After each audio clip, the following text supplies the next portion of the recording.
Hello and welcome to another episode of The Way I See It. It's been a while. It's been a minute. So I'm Rachel Odell, and again, this channel is just where I bring up cultural events or scriptural passages, biblical concepts, and I try to help people really apply a Christian worldview to just things that are going on in the world. If you miss me, but you want some people who are even better than me that I endorse, I would recommend you go visit Alicia Childers' channel. She also has a podcast. Cooper Stuff, John Cooper's channel. He also has a Cooper Stuff podcast. I do not have a podcast. I guess I could just make audios of these and put them in podcast form, but I'd have to figure out that whole other world, and I don't have time for it because I'm homeschooling my daughter this year. My eldest child. My other two are in school, public school still, and I'm president of the Greater Gwinnett Reentry Alliance, this alliance of organizations that tries to help serve the population of folks coming out of jail and prison, trying to help them get back on track in life. So a lot of things going on, and I'm just trying to just keep the wheels turning and keep the ship afloat and all that stuff. But I came up with 3 ideas for things, so I'm just going to try to knock them out 1, 2, 3 in 3 successive videos. So these will come out a little closer together. So today I'm discussing racism in the little town. Racism in De Smet, y'all.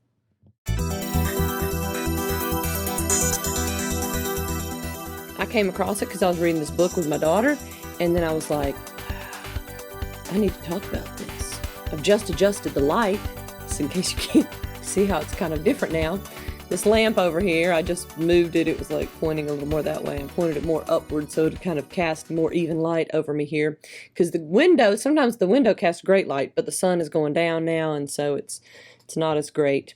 So anyway, here in Little Town on the Prairie, of course, we all knew there was some racism because already in one of the earlier books, if you've read these books, Laura comments on how Ma hated Indians.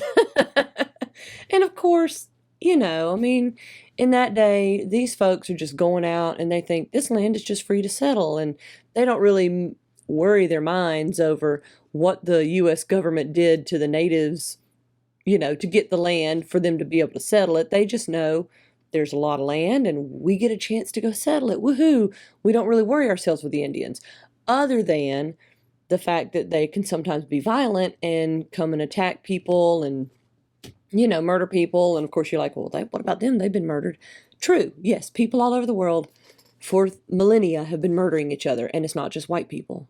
So anyway, so Ma, when you read that, you think, well, sure, we can today look at that and say, yeah, that's racism, because, I mean, there may have been Native American women living just a couple of miles away who themselves had children and loved their children just as much as she loves her children, and that's probably true. But, you know, these folks, they hear the horror stories, and that's what they think of an entire culture of people, right? We all do the same thing now. So, Ma hated Indians. We get that. So then, anyway, I was reading through, because I've been reading through this series with my eldest daughter, and I'm about to start it with my youngest daughter. So we got here into book number 7, Little Town on the Prairie. They are living in the Dakota Territory, which is now De Smet, South Dakota, but at that time it's called De Smet, Dakota Territory. And they have built this town, and they built a school, and then they start doing these Friday night, like, literary societies, basically. And I can't remember now if it's every week or every month. I read this. We finished this a few months ago. They call them the literaries. So, and what they'll do is every literary meeting, they'll have like a different kind of theme or whatever. One of them one time is somebody's wax museum, and they have these people that are up there on stage spread out, and they're frozen as if they're the frozen wax statue of a famous person, and then the narrator is going through and telling about each person in history, and then they'll do something, and wax museum. So anyway, so one night, this is the most special night. Like every time they're like, it couldn't have been better. One night there was a musical concert, and they're all like, ooh, wow, so-and-so was so talented. And every time, like, pause, like, you just wait. It's going to get better. You just wait. Well, what's the big grand finale? Well, it's this racist moment we're going to talk about. So they all show up to the literary at the schoolhouse. No preparation was to be seen except that the teacher's desk had been moved from the platform. People crowded 3 in a seat, and every inch of standing room was jammed. Even on the teacher's desk, boys stood tightly crowded. Mr. Bradley, he's the teacher, and Lawyer Barnes pressed back the mass of people to keep the center aisle clear. No one knew why, and no one knew what was happening when a great shout went up from the people outside who were trying to get in. Then up the center aisle. Get ready. Then up the center aisle came marching 5 black-faced men in raggedy-taggedy uniforms. White circles were around their eyes, and their mouths were wide and red. Up onto the platform they marched, then facing forward in a row suddenly they all advanced singing, I don't know the tune, so I'm just going to say, "Oh, talk about your mulligan guards, these darkies can't be beat." Backward and forward they marched, back and forth and back and forth. "Oh, talk about your mulligan guards, these darkies can't be beat. We march in time and cut a shine, just watch these darkies' feet." The man in the middle was clog dancing. Back against the wall stood the 4 raggedy black-faced men. One played a Jew's harp, one played a mouth organ, one kept time with rattling bones, and one man clapped his hands and feet. The cheering started. It couldn't be stopped. Feet could not keep still. The whole crowd was carried away by the pounding music, the grinning, white-eyed faces, the wild dancing. There was no time to think. When the dancing stopped, the jokes began. The white-circled eyes rolled. You know what that means. It's a minstrel show. These people are imitating black people whose purpose, I guess, is just to entertain white people. It's not like black comedians who had any sort of self-respect, but the kind of people who in those days were basically just used to entertain white people. And so this caricature of them, and you see this in movies too, especially just going back from the 40s and 30s, and the rolling eyes, that they're telling these jokes and they're like, and doing all this business with their eyes. So this is what they're doing in the story here. The white circled eyes rolled, the big red mouths blabbed questions and answers that were the funniest ever heard. Then there was music again and even wilder dancing. So here's the picture. Just gonna hold that right there for a moment. And you find out later, because they were wondering the whole time where Pa was, because he wasn't sitting with them, and you find out later that this was Pa over here. Where's my finger? Yeah, right there. Rattling the bones. And they were like, how they couldn't tell it was him because his beard was caked with the black stuff, and it was pushing it down like into the collar of his shirt, so you couldn't quite tell he had a beard. So when the 5 darkies suddenly raced down the aisle and were gone, everyone was weak from excitement and laughing.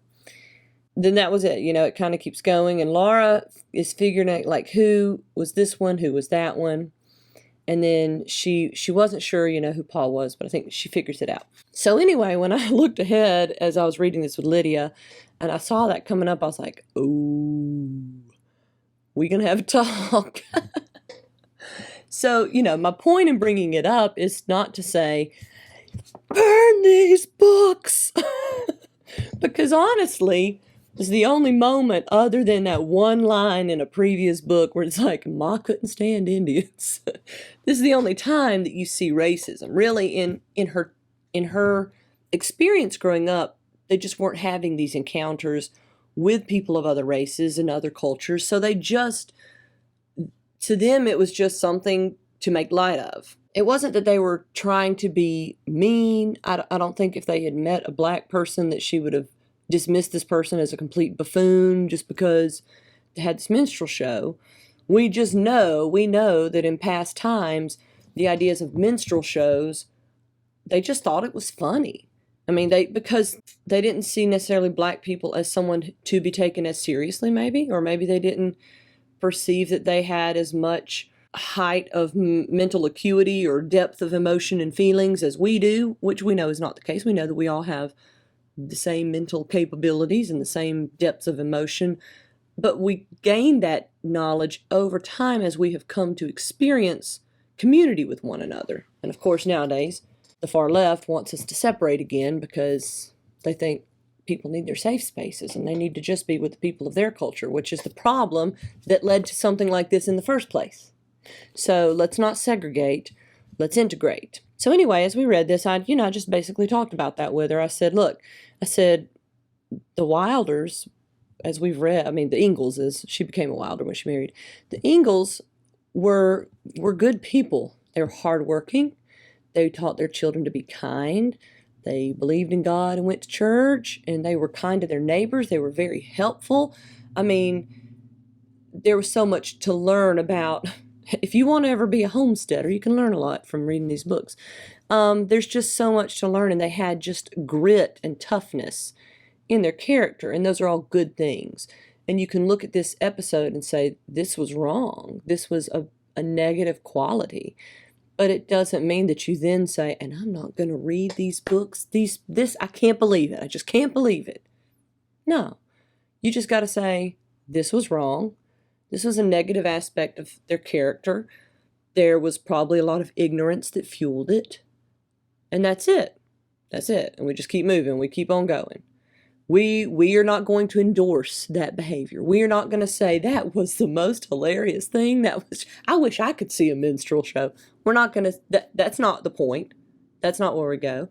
But neither do we say we're not going to talk about these people or appreciate anything good that they did or contributed because of this one thing.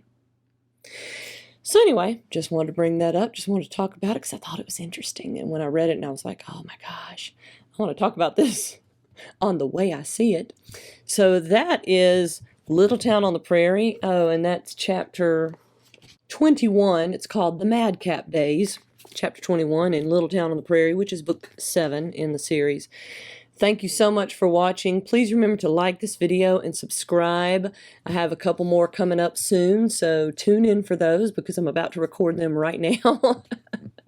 And if you're looking for some freedom of expression online, come join me at Locals at thewayiseeit.locals.com. There is a paywall on that site for any community that you join, but my paywall is at as low as possible, which is $2 per month. So come on over and join and post and comment and do all that stuff. And thank you so much. I'll see you soon.